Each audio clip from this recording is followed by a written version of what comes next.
പ്രത്യേകിച്ച് പ്രതികരണമൊന്നുമില്ല. I wore what I like and ഞാൻ ഇട്ട ഡ്രസ്സിന് എന്തെങ്കിലും കുഴപ്പമുണ്ടെന്നോ അത് ഇൻഅപ്രോപ്രിയേറ്റ് ആണെന്നോ ഞാൻ കരുതുന്നില്ല.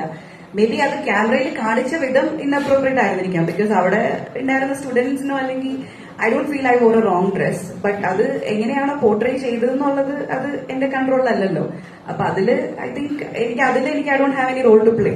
അപ്പൊ അത് ഞാനിട്ടിരുന്ന ഡ്രസ്സ് എങ്ങനെ ഷൂട്ട് ചെയ്യണം, എങ്ങനെ കാണണം എന്നുള്ളത് it's not in my control. I think that was inappropriate. But ഞാൻ ഇട്ട dress I don't feel there's anything wrong in that. And കോളേജിൽ പോകുമ്പോൾ that's the message I wanted to give, to be yourself and I like what I war.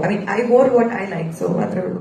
അതിപ്പം അങ്ങനെയായി. നമ്മൾ എന്തിട്ടാലും comment ഇടാലോ. ഇപ്പൊ സാരി എടുത്താലും അത് എങ്ങനെ പോർട്രേ ചെയ്യുന്നു, അല്ലെങ്കിൽ ഇപ്പം ഇന്ത്യൻ ഡ്രസ് ചുരിദാറോ സാരി എടുത്താലും അത് ഐ തിങ്ക് ഓരോരുത്തർ അതിൽ നമുക്ക് പ്രത്യേകിച്ച് കൺട്രോൾ ഇല്ല. അപ്പൊ അങ്ങനെയുള്ള കാര്യങ്ങളിലേക്ക് I don't really focus because